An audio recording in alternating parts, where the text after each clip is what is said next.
and welcome to St. Mary's. I hope you've all had a great day so far. My name is Sheila Hassel-Hughes. I am the Dean of the School of Liberal Arts.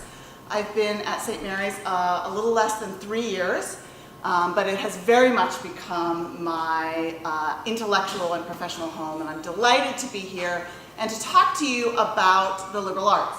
So I want to begin by asking, how many of you feel like you have a good definition in your mind of what liberal arts means? Hands up. Okay, quite a few. That's excellent. We're going to talk about that a little bit, but the first thing I want to say is it has nothing to do with liberal versus conservative. It has nothing to do with the American political spectrum. We're going to talk instead about what the term liberal means a little bit later. Now, I want to ask a second question. How many of you, if your son or daughter said, I want to major in history or anthropology or art history or English or integral or, let's come up with another one. Politics. What would be the first question that would come to your mind? Why? Okay. What are some other questions? What are you going to do with that? What can you do with a blank major? Right? We have plenty in the news, plenty of dissing going on about art history. You know, we need more plumbers, not philosophers. That's actually totally untrue. So I'm going to address that. And in fact, I'm going to treat that as the elephant in the room. You'll see a lot of elephants today. Because I know that for some of you and for some of your students, that is the barrier to be overcome. And so my goal today is to help you get over that barrier. And I want to also start by saying, if your student, if your prospective student is really excited about economics or biology or accounting, by all means, encourage them to pursue that and to go to the School of Science or the School of Economics and Business Administration, which my wonderful fellow deans will be talking about shortly. However, if that student is interested in one of the majors I spoke about earlier, or one of the many majors or minors I'll be sharing with you, or if they are saying things to you like, I really just love to read and write, English major. Please, please, please don't discourage them from pursuing that passion and enrolling in a major in the liberal arts. And I'll talk about why in a minute. So in essence, you might subtitle my talk, Why You Shouldn't Not Major in the Liberal Arts. Okay, so the elephant in the room is this, what can you do with it? Is it marketable? Yes, it's lovely for 4 years, but then what? Okay, so the first thing I want to say is that we know that in fact the major doesn't matter much for most jobs. If you want to become an engineer, yes, you will need an engineering degree. If you want to become a doctor, you don't actually have to major in the sciences even.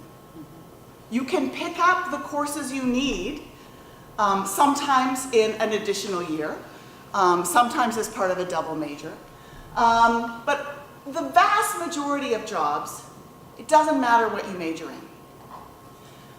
What do you think most English majors go into? Teaching. Law. Teaching, law, no. Business. More English majors end up in business than anything else. And in fact, the English major prepares them very well for that. So thinking about, but it's not, they didn't become an English major because they desired to go into business, right? The undergraduate major doesn't matter that much. Second point, and in this particular projection, my image isn't showing up, the text isn't showing up really well here. But the second point is that soft skills are in high demand. I'm not in love with that term, soft skills. I'm playing around with alternatives. I haven't found the right one yet. But really, it's the kind of broad, people skills, communication skills, information and intellectual skills that I'll be talking about in a little bit. And that's what the liberal arts provides in spades. We also know that tomorrow's jobs don't yet exist. So choosing a major based on a particular professional outcome that you're targeting might not be as wise as you might think, because in fact, A, that job might be automated by the time you get there, and B, new jobs are emerging all the time. Social media manager. Did we imagine that job 10 years ago? No. So tomorrow's jobs don't yet exist. And the next point is that T-shaped professionals are what employers are looking for. How many of you have heard of this phrase, the T-shaped professional? I talk about this a lot, a few of you. Okay. So the bar of the T is those soft skills. It's the breadth that you get in the liberal arts, which I'm going to talk more about in a minute. And we do that really, really well. The STEM is some kind of specific skill set that's applicable to the profession. It might be some technical skills. It might be specific skills related to a specific industry. It might be skills that are applicable across a range of industries, but that you're unlikely to learn in your history major, right? And those kinds of skills can be picked up in a variety of ways. You can learn those kinds of skills through a jam term course, an internship. Often you can learn them on the job. You might learn them through a minor, or sometimes through a single course, if it's a software usage kind of skill. The top of the T, those kinds of skills are much harder to learn on the job and much harder to learn kind of later in life, right? They're hard won and can be painful to learn. So we're excited about the fact that we provide a lot of strength in the top of the T, and we're working on helping students find ways to build the stem of the T. The other fact that I really want to drive home is that curiosity and interest lead to academic success. So if you're my husband, you didn't know what's going to be in this video. My husband majored in economics because he came from a working class family, was the first to go to college, and thought that would be a practical degree by which he could support himself and justify his parents' investment in his education. He was bored to tears by economics, but he stuck with it. About halfway through his undergraduate major, he discovered religious studies. And man, it blew his mind. And he loved it, and he started studying it, and he wanted to major in it, but by that point he was like, well, I've invested all this in economics, I may as well finish. So he plugged along and finished his 4-year degree in economics. He has never used any of it and never had any desire to revisit it after graduation. What did he do? He spent the next 15 years taking classes in theology and pursuing that interest personally and intellectually. That was what turned his crank. It makes me really sad that he didn't get his degree in religious studies, which would in fact have opened other kinds of opportunities for him. Curiosity and interest lead to academic success, and academic success is what opens doors professionally and personally, because you're turned on, you're engaged, you're more likely to excel. So don't choose a major based on an ought, choose a major based on love. So the gist is that students should study what genuinely intrigues them and not choose their major based on what is really some misguided sense of what's practical. There we have the herd. Okay, so back to this question of what are the liberal arts. I've said it's not about liberal in the political sense. Think about it in the sense of liberation, in fact. That the liberal arts, historically, that term liberal, has to do with freeing oneself, freeing one's mind from constraints, the freedom to imagine, inquire, and explore together. It's about freeing oneself from someone else's agenda for your life, right? I'm not pursuing an education that the market said it needed me to go through so that I could be produced to be a worker in this industry and be effective for them, and yet where is my autonomy in that process, right? Yes, we want to be sensitive to the needs of the market, but do we want to let those drive the formation of young minds? I say no.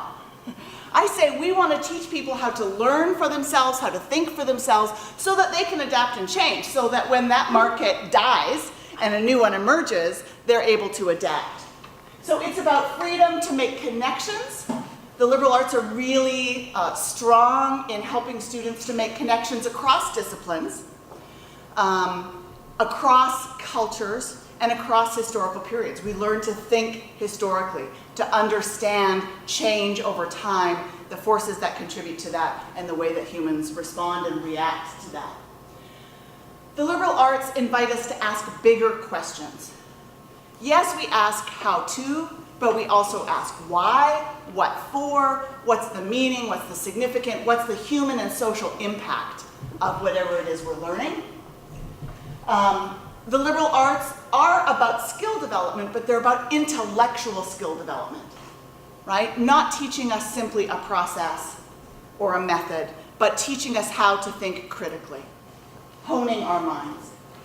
And the liberal arts are about, the last line you can't see very well there, learning how to learn, right? So that we can continue to be perpetually self-educated and become lifelong learners. Our graduates know how to research, they know how to ask questions, they know how to explore, they know how to find out for themselves the thing that we don't yet know to teach them. So what can you study in the liberal arts? Here's another piece of the puzzle. What are the things that belong in the liberal arts? Broadly speaking, in a much larger context, the liberal arts includes the sciences as well. At St. Mary's, in our division of schools, we have a separate school of science. But traditionally, the sciences are part of the liberal arts. In the School of Liberal Arts at St. Mary's, we have three broad areas. We have the humanities, which might be understood as those disciplines that engage with texts of various kinds and are about interpretation and understanding of textual material. And that might include visual texts and non-print texts as well. The social sciences, which are about the study of human behavior, structures, societies, interactions, and the arts, the creative and performing arts. So visual art, theater, music, drama, art history as well might be considered humanities. So these are the majors that students can choose from in the liberal arts. And we, as you can see, are the largest school in terms of our curriculum and in terms of the faculty who deliver it. We have a broad range of majors. Some of them are interdisciplinary, like ethnic studies, like women's and gender studies, which was my field of graduate training. Languages and cultures is also an interdisciplinary field. And many traditional majors like philosophy, sociology, English, etc. We have a couple of things that I'll point out that are kind of unusual. Kinesiology at St. Mary's is in the School of Liberal Arts. And it's there for a reason. It's a very broad interdisciplinary field, and we bring a liberal arts approach to it. So yes, students can study exercise science, health and human performance in our human performance laboratory, but they'll also learn about the history of sport, sociology of sport, sport and law, sport management, a really wide range of perspectives on human movement. The integral program is unique and distinctive. It is a traditional great books program where students learn everything through the study of a tradition of great books. And so they learn science by reading the ancients and reconstructing ancient scientific experiments. They read Euclid. They do their math based on learning from the ancients. It's a small program. Students work very collaboratively. The professors are called tutors. They really come alongside students and aid them in their work. What I would say about Integral is two important things to know. One, Integral attracts students who are really, really curious. Students who just have a passion to figure out how and why and to investigate, do really well in Integral. The other thing is that Integral is one of the few programs that it's really difficult to transfer into or to change your major into after the first year, because it's a highly articulated, structured program. So if you've missed the first year of Integral, it's hard to make it work. So if your student is interested in that possibility, I encourage them to talk to one of our Integral faculty. We'll have an opportunity at the academic fair for that, or at any other time. And if that's something they think they might want to explore, to start with that, they can always easily transfer out or change their direction after the first semester or first year, but it's harder to move into Integral. Another program I draw your attention to is the Teachers for Tomorrow program, which is in our Justice, Community, and Leadership major. That is an undergraduate teacher preparation track. Students get into classrooms, observing and engaging in public school classrooms early on in the program. It's a great opportunity if they want to do single subject for high school teaching. They can do the 4+1, which is the undergraduate JCL Teachers for Tomorrow major, and then in the 5th year they can earn their teaching credential, and if they choose a master's degree through the Kalmanovitz School of Education. We now have a couple of programs. This is very new. The state of California has just approved the granting of teaching licensure at the undergraduate level, and we offer that for special education and for multiple subjects, so elementary, middle school. So students can actually earn their teaching credential in the 4-year undergraduate program in JCL. So if you're interested in the teaching program, I encourage you to talk to someone from the JCL program. And I think there was one more I wanted to highlight. You talked about Integral. Okay, so if you have questions about any of the others, I'm happy to answer those for you. We also, many of those majors, most of those majors offer minors, but we have some other minors that wouldn't be included in that list that I wanted to highlight for you. Some of them are interdisciplinary, like digital studies or law and society. I mentioned the JCL single subject 4+1, that's if you're an English major and you want to teach English in high school, then you do the JCL 4+1 minor and you can earn your credential in the 5th year. And we have minors in both classical and contemporary or modern languages. So the other thing I want to stress this morning is that, in fact, despite some of the rumblings we hear about the irrelevance of the liberal arts, in fact, many employers, many leaders, thought leaders, industry leaders, political leaders, know, appreciate, value the liberal arts, and in fact are looking to hire liberal arts graduates. I meet people every day who say, oh my gosh, I explicitly seek out liberal arts majors, and especially St. Mary's liberal arts majors, because they bring something to our business, to our organization, that we don't find elsewhere. They bring that broad critical thinking, they bring that connection making, they bring those soft skills. They're really in high demand. So here's just a collection of some recent articles. Mark Cuban, the angel investor, says this will be the most in-demand job skill in the next decade.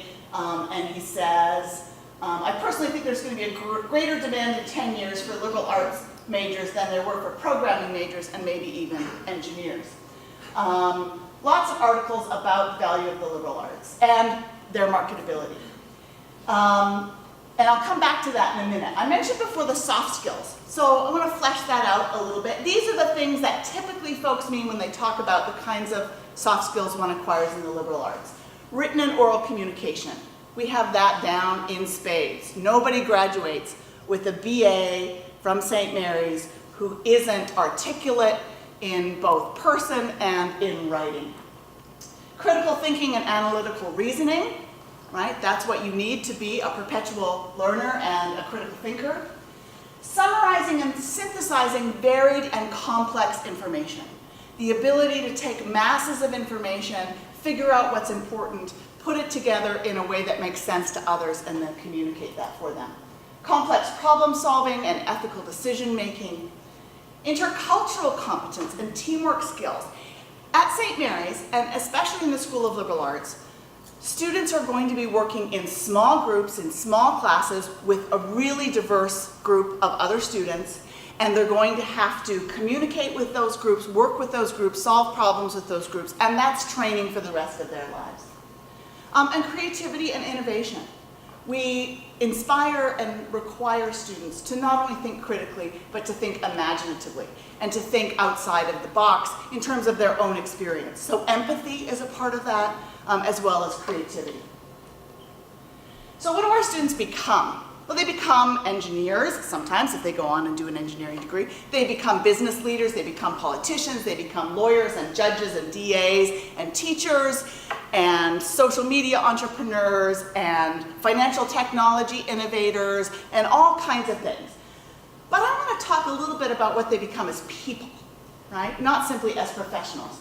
So they become adaptive, lifelong learners. I've been talking about this, right? People who are inquisitive, curious, and who know how to go about learning anything. This is stuff we know not just from our alums, but from national research. Okay? We know that liberal arts majors are more likely than many other majors to become fulfilled adults who report in surveys finding fulfillment and meaning in their roles, in their professional lives. They are more likely to be thoughtful, engaged citizens. They're more likely to vote and be involved in their communities. There's only one group of majors who are more likely to vote than liberal arts majors. Can you guess who that is? Teachers. And we actually produce some of them in our program. But you might imagine that teachers would be highly engaged in the political process. Liberal arts majors run a close second. Liberal arts majors are broad and creative thinkers whose lives are more likely, they report, to be enriched by the arts and by diverse cultural experiences. They are highly imaginative and empathetic people who are able to put themselves in others' shoes because, and particularly through their courses in the humanities, the social sciences, and also in the arts, they are exploring human experience that is other than their own and learning to put themselves into that experience imaginatively as well as critically. So they can put themselves in other shoes, and because they took courses in sociology and history, they also know how those shoes were made and distributed and can figure out a way to do it better. So, I showed you some of those headlines about the marketability and value of the liberal arts. I want to draw your attention to our webpage. If you go to the SOLA webpage and click on the main page, Can You Really Live on the Liberal Arts? I've assembled a bibliography of recent articles, all from the last 3, maybe 4 years, about job prospects in the liberal arts, business and industry, and organizational leaders talking about the value of the liberal arts, liberal arts graduates themselves talking about their work, national surveys and studies about liberal arts and its long-term impact and effect on students' lives. And I've assembled that. I have hundreds of articles linked, live articles linked on my webpage. And I've organized it under professional placement and success, personal and intellectual beliefs, the meaning and broader value of the liberal arts, and then some additional stuff. So if you go to my webpage and click on any one of these, this is the first page of one of those. And there's about 3 or 4 pages of articles, and I've annotated them all personally for you with a brief description of what they're about. So skim through there. If you need to go home and talk to your spouse about why your son or daughter or grandson or niece should not be discouraged from majoring in history, here is your ammunition. We also know from one of the surveys that's reported in one of these articles, but that's been pretty impactful. It was a 2013 national survey of employers called It Takes More Than a Major. And in that survey, we found that 80% of employers think that regardless of their major, every college student should acquire a broad knowledge in the liberal arts and sciences. And so I'm excited to say that at St. Mary's, that is true for every student.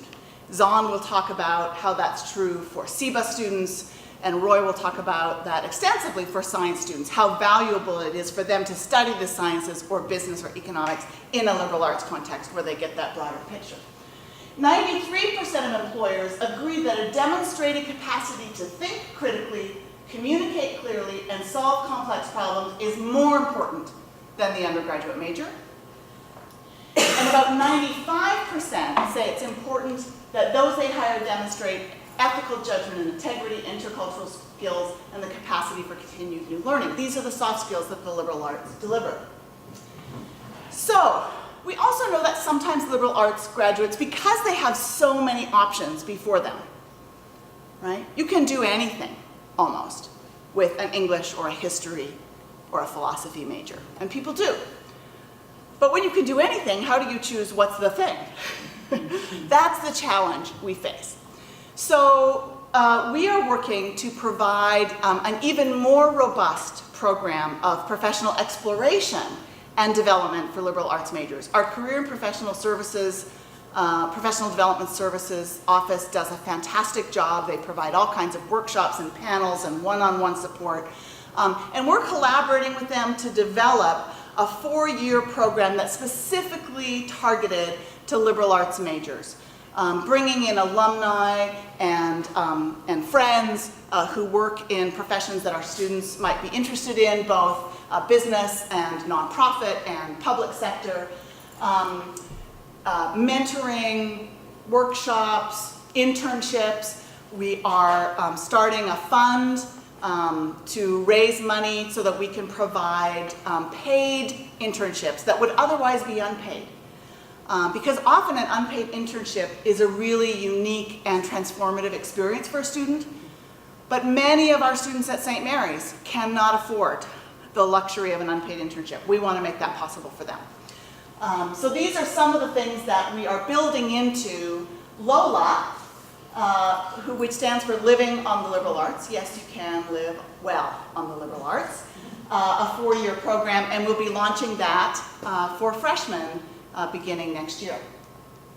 So what then? Studies show that liberal arts graduates are more likely to continue to advance in their professions. They're more likely to be leaders. This is shown internationally. They're more likely to be engaged citizens, to show interest in the arts and culture, and to report fulfilled and happy lives. Now, I know that none of those things really matter to you for your son or daughter. Just make money. We don't care if you're happy or fulfilled or, of course, you want all of these things. And I'm here to tell you that, in fact, you can have it all as a liberal arts major. So thank you, and I'll be happy to take questions.